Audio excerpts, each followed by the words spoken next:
studying how the three-dimensional transformation works. In module 2, as you remember, we have studied the different types of transformation, right? What are the different types of transformation we studied in module 2? Can someone from the class tell me what are the different types of 2D transformation we studied? Rotation, scaling, and translation. Yeah, we saw three different types of two-dimensional transformations. We'll check out how in 3D how different, what are the different types of transformations we'll be checking out. So check out what is three-dimensional transformation. I'll just in today's class I will just brush up the three-dimensional transformation and shift to the problem of Cohen-sutherland line clipping algorithm. Then today we have lab as well. In the lab, we'll study the third program, that is three-dimensional clipping. We'll check out how it works. In today's class, I'll be explaining you the third program. Do attend today's lab. So we'll check out what is 3D transformations. So basically, what is a transformation? It is just what is a transformation? It is just converting one form of a picture into a different form. I can tell if I want to define a simple form of clipping here. Similarly, in three-dimensional transformation, we use something called as homogeneous coordinates. In homogeneous coordinates, what happens is the similar kind of coordinates will be used with the help of which three-dimensional transformation works, which is similar to that as 2D case, that is two-dimensional transformations. In three-dimensional transformations, in two-dimensional, basically we use 3x3 matrices, but in three-dimensional transformations, we'll be using 4x4 matrices. The concept remains the same with respect to two-dimension, but the matrices or the different parts which we want to display onto the output screen, it just changes. I can tell the dimension changes as we'll be using all the three forms, that is XYZ form with respect to that particular object. As I told, in 3D transformations, we'll be using right-handed, that is nothing but world coordinate systems, where there is an extra coordinate with respect to that particular angle, that is Z.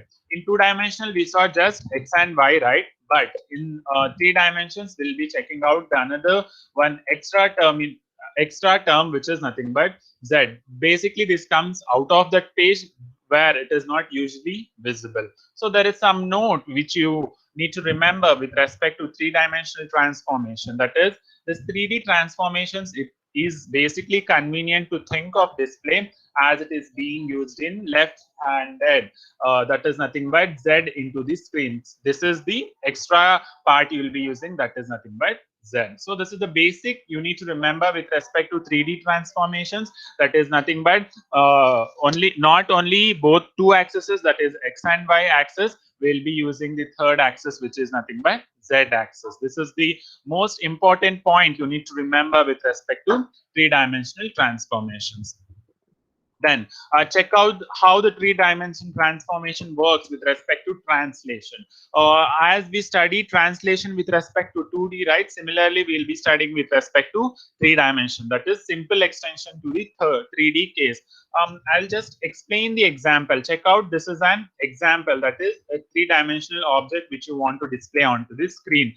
I'm taking each and every angle, that is with respect to x-axis, y-axis, as well as z-axis. All the three axes are basically important here. So what is translation? You are just shifting one point with respect to another point. I can tell the complement of the original point. That is, you are translating one point into different point. If suppose this is the object, this is the original object you want to display onto the screen. After applying the translation, this object is translated with reference to different angles with respect to all the three axes, that is X, Y, as well as Z axis. It is being displayed onto the screen with respect to all the three different axes, that is X, Y, and Z.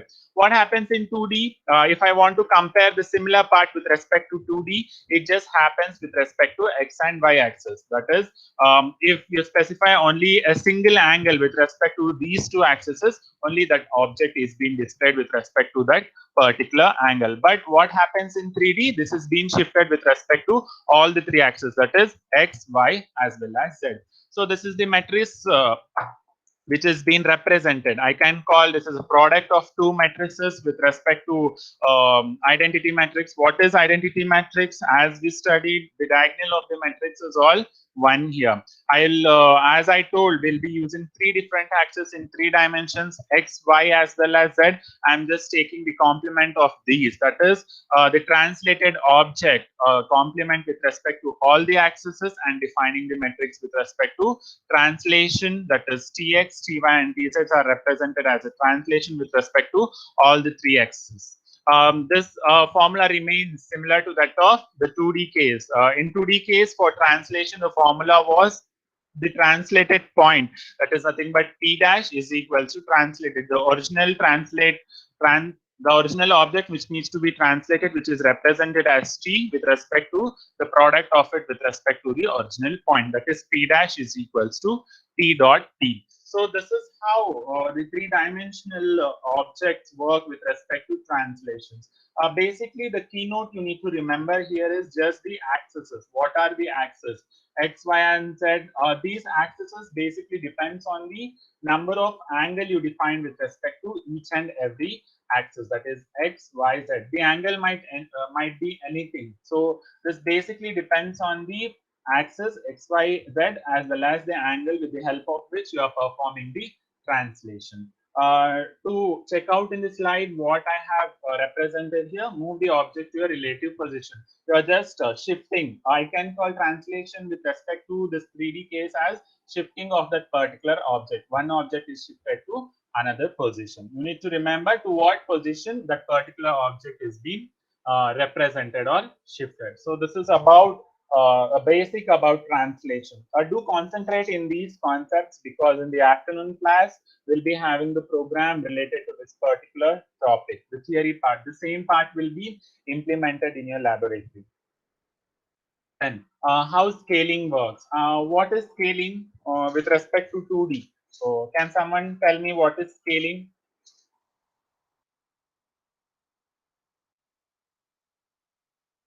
Yashwant, are you there? Tell me what is scaling if you are there.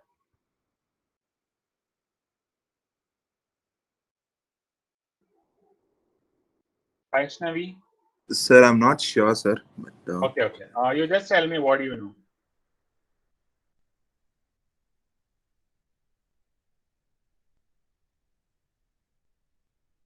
Yashwant, did you hear what did I tell? Okay. Anyone from the, yeah.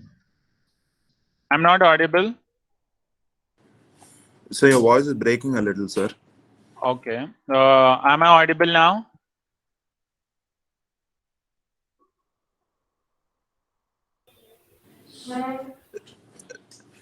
So scaling is used to alter the size of an object.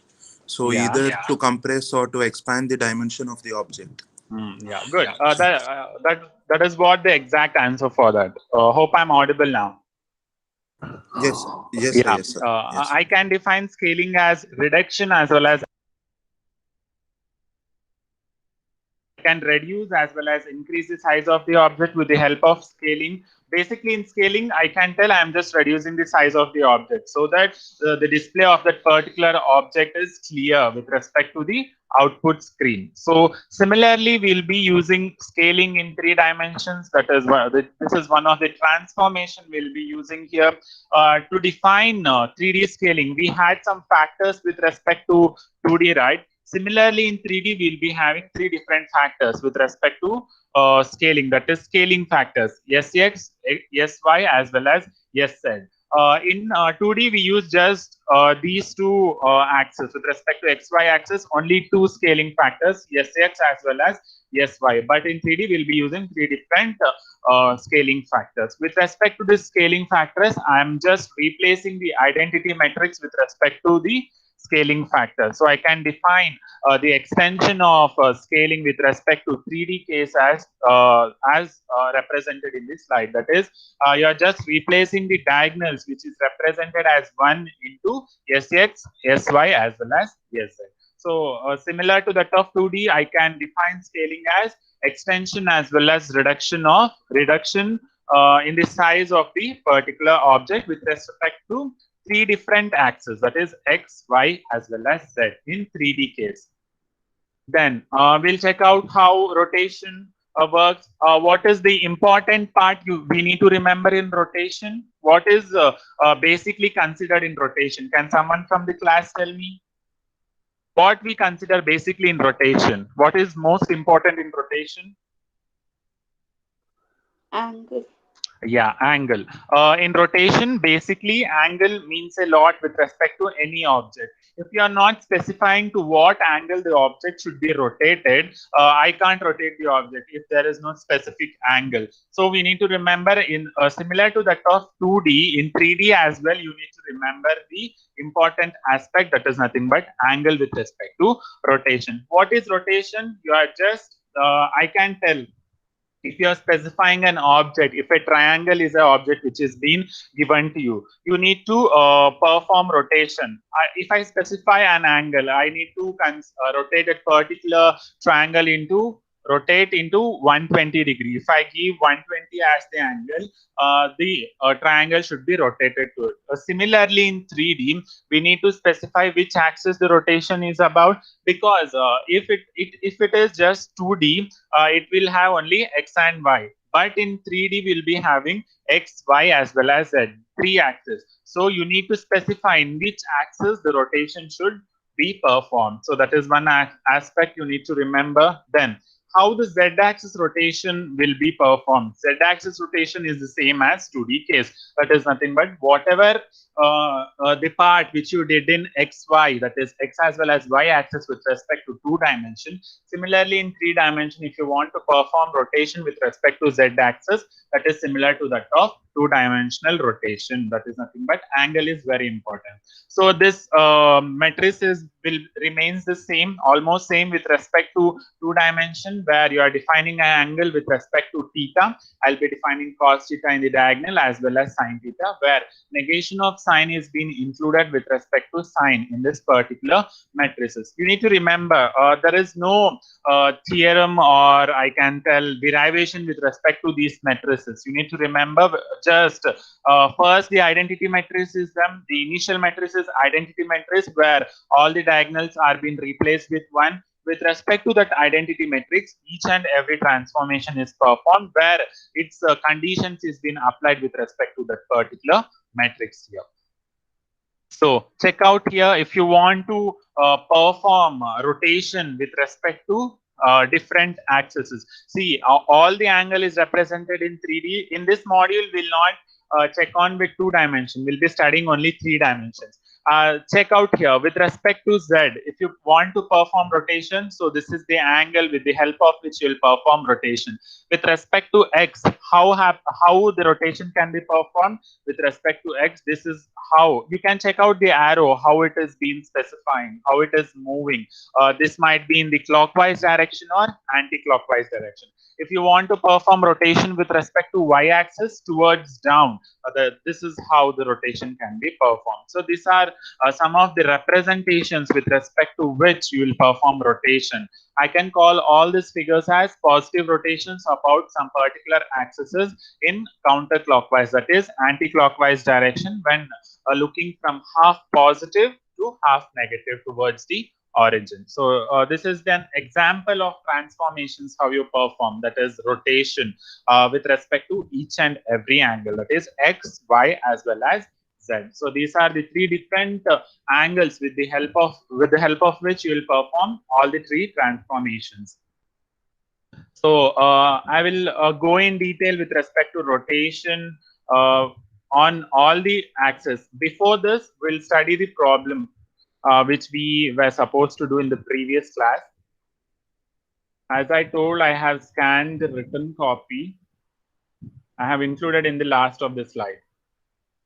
So check out what was the algorithm we studied? Cohen-sutherland line clipping algorithm, right? So I told I will be explaining you one problem regarding to it. So that problem is regarding that. So before starting this problem, what did we study? we studied different 3D transformation, the basics of 3D transformations, how the transformation work with respect to 3 dimensions. That will be explained in the lab as well in today in afternoon's class. So we'll check out how this problem works. So what does Cohen-sutherland line clipping algorithm does? What does it do? Can someone give me a brief about Cohen-sutherland line clipping algorithm?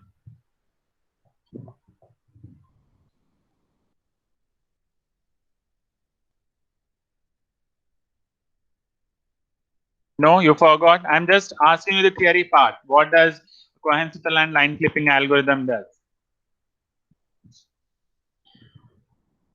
Hope I'm audible.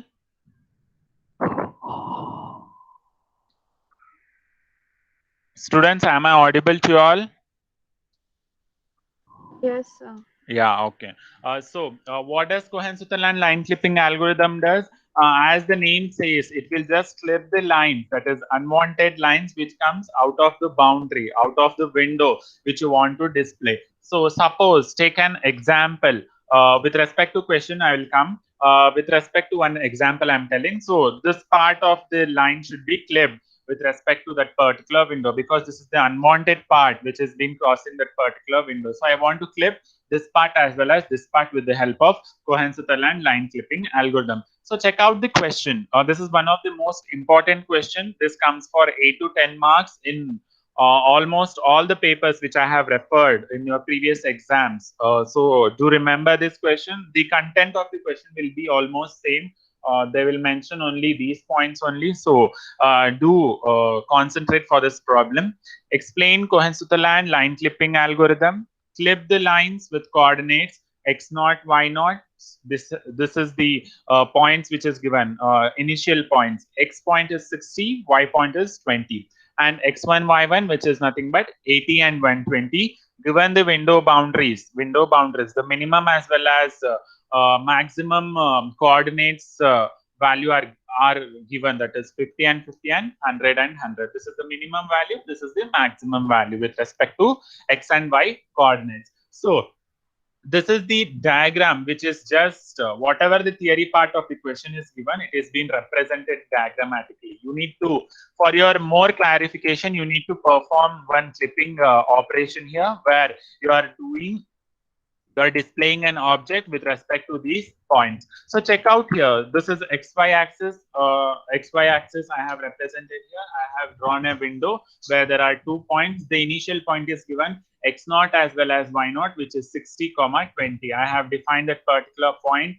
That is nothing but coordinates of that particular point as 60, 20. That is x1, y1, and then x0, y0, and then another point's coordinates x1, y1 is 80, 120. That is, if I consider this as x1, y1, this will be x2, y2. And all the coordinates of this particular window I am defining here. The initial is 50, the maximum is 100. The initial I have started with 50 and the maximum is 100. So what are the points I need to calculate? I need to calculate this as well as this point, so that I can eliminate these extra lines which should be clipped here. So first I will take the first point with respect to all the cases, that is point 1 as well as point 2, with respect to which you can define which should be a non-zero number, that is 0, 1, 0, 0, 1, 0, 0. So this is the number. How did you get? What is the value of 0, 1, 0, 0? Point 1, I can define it as 4. I can define this as 8, right? Am I correct? Yes, sir. Yeah. Point 1 is 4. Point 2 is 8 with respect to that particular point. So you'll perform what operation? I'll just give you a hint. What operation you should perform? And or any of the one operation you are performing. Can someone tell what is the operation I have performed here? And Yeah. What is the resultant of and? You're just taking the product, right?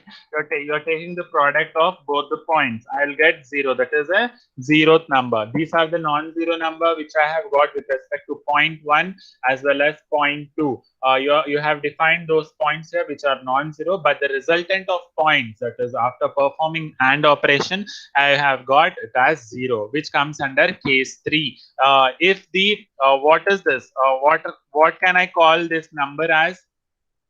An identification number which is been given to that particular point, right? So that particular index identification number is 0 here, which falls under case 3. Now I need to find out the intersection point, that is nothing but slope. I will calculate the slope by the formula m is equals to y2 minus y1 divided by x2 minus x1.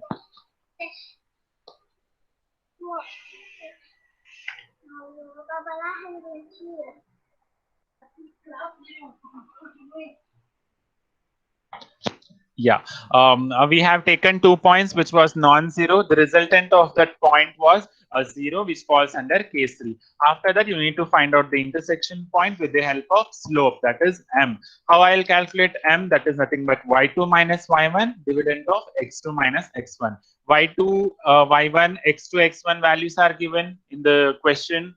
With the help of that, I will calculate the slope. The resultant will be 5. That is nothing but m is equals to 5.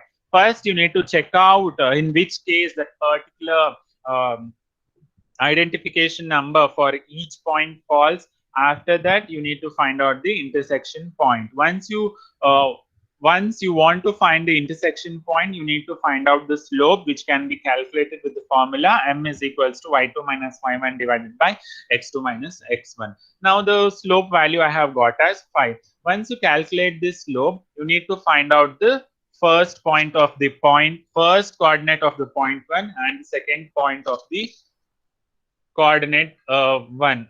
With respect to each point P1 as well as P2, you need to find out the first point which you want to be clipped. So check out, we already know y minimum value, that is nothing but y value, that is y minimum given as 50 here for both the cases x as well as y, and the maximum value we have got as 100. So we already know y min as well as y max, that is 50 as well as 100. Now I want to calculate x here in this particular point. The formula is already known. We saw this formula in the Cohen-sutherland line clipping algorithm. With respect to this, we'll calculate that particular x. We know already x1. We know all this y minus y1. We didn't know y. We will consider the initial stage, initial point of y, that is y minimum as 50. We have y1 as 20, 50 minus 20 is 30. Then after calculating this point, I have got x as 66. Now I have got the first point as 66, 50. 50 is nothing but the initial point. We knew y value, but we didn't know x value. Now the x value is 66, y value is 50 here.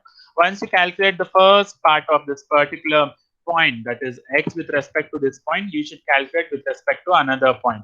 Now whatever the x we calculated was for the down part. Now you have to calculate with respect to the upper part.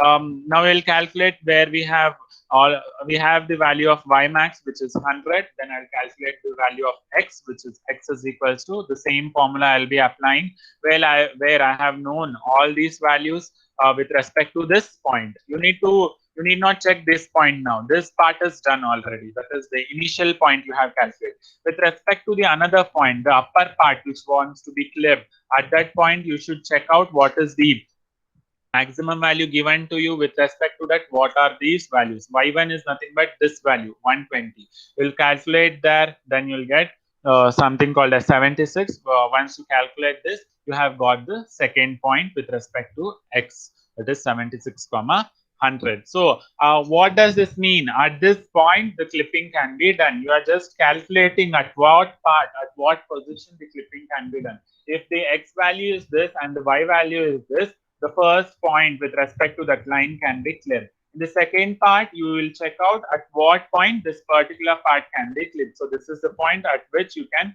clip that particular line there with respect to some particular window.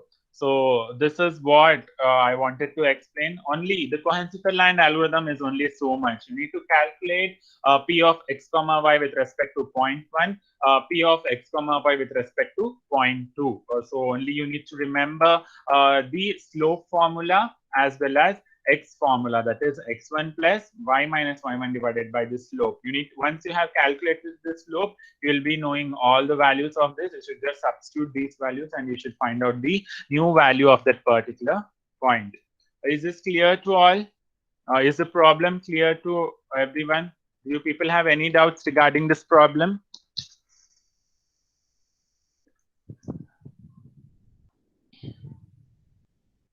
Yes, no?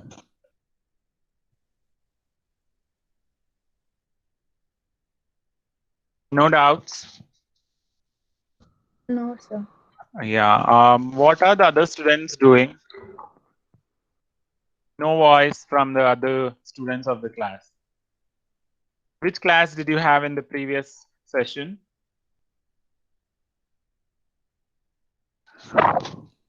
System software. Okay, SS. Okay, fine. So this is about the problem. I'm asking again, do you people have any doubts regarding the problem? No? No, sir. Yeah, okay. We'll move on to the theory part. If you have any doubts, I'll be sharing the same with respect to the notes as well. You can refer, and then once I'll complete half of the module, I'll share you the notes in the classroom. You can check out the notes as well, okay? So we'll check out the rest, how the transformation, that is three-dimensional transformation, works.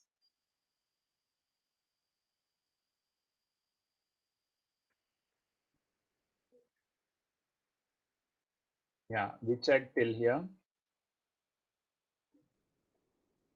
This is we saw how rotation works with respect to positive nodes, a node with the help of clockwise as well as anti-clockwise direction. Now we'll check out in detail how rotation works with respect to three dimension.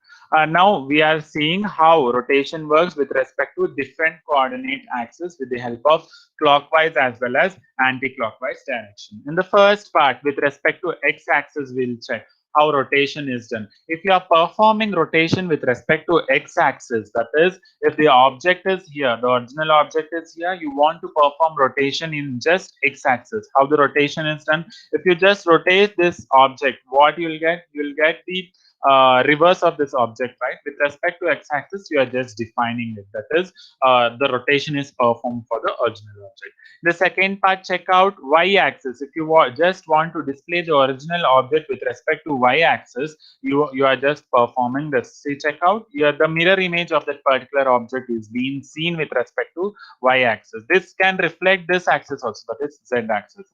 If you want to perform rotation with respect to z-axis, how it happens? The initial part will be reversed so that this rotation can be performed with respect to z-axis. So these are some of the coordinates. With the help of different axes, we'll check out how each and every rotation transformation can be performed with respect to x, y as well as z axis. Here basically clockwise as well as anti-clockwise direction rotation happens in all the three cases. The first case, if I tell this is counterclockwise, that is anti-clockwise direction in the same way. But here you can check there is no such type of condition applied here.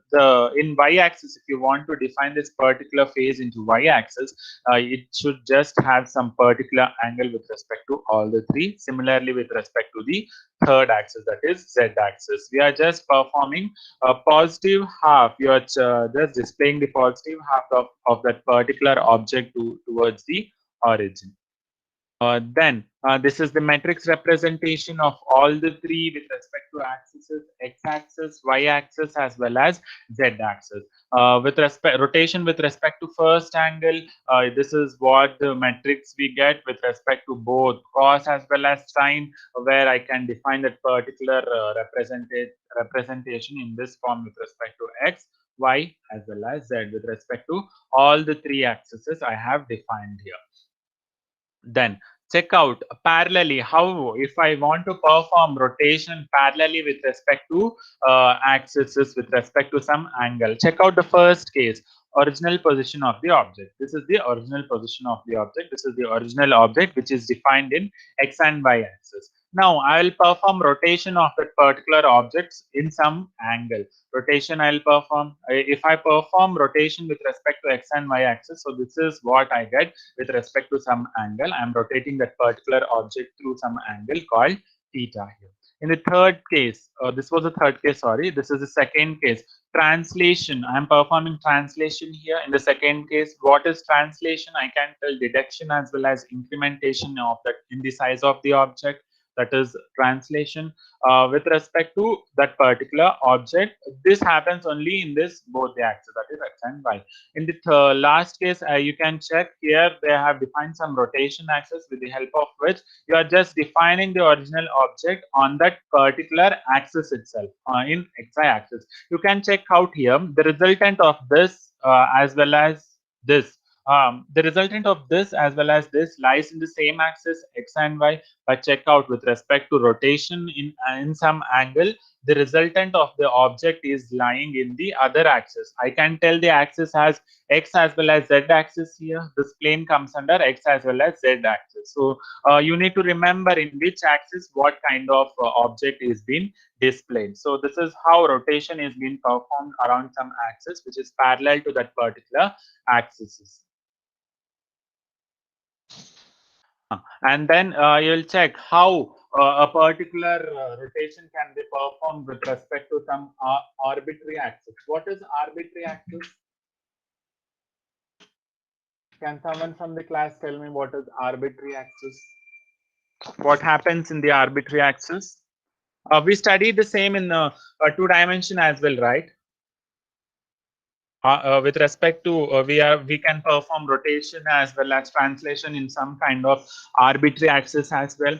Arbitrary axis is nothing but if you are performing points, that is performation, that is translation as well as scaling of some points with respect to the same axis, that is x or y, y or z, and x or z. So these are some of the points if I want to define. I am defining both the points in the same axis. So at that case, I can call it as an arbitrary axis where each and every point is being defined with respect to origin itself.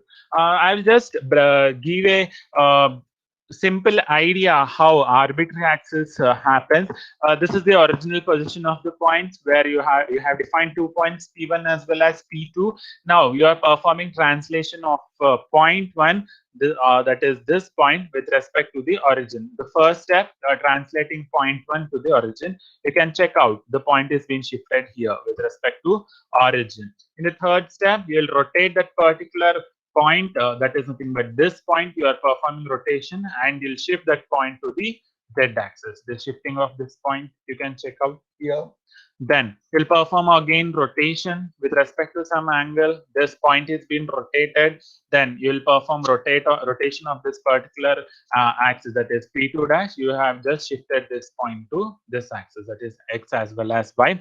And the last step, you'll translate the rotation of that particular point, and you have got, check out the after performing translation in the last step with respect to rotation, you have got the original points, that is P1 as well as P2 with respect to x, y as well as z. You need to remember in arbitrary axis we'll be using all the 3 axes x, y as well as z, and you'll be performing translation as well as rotation in this particular points with respect to all the points. Okay,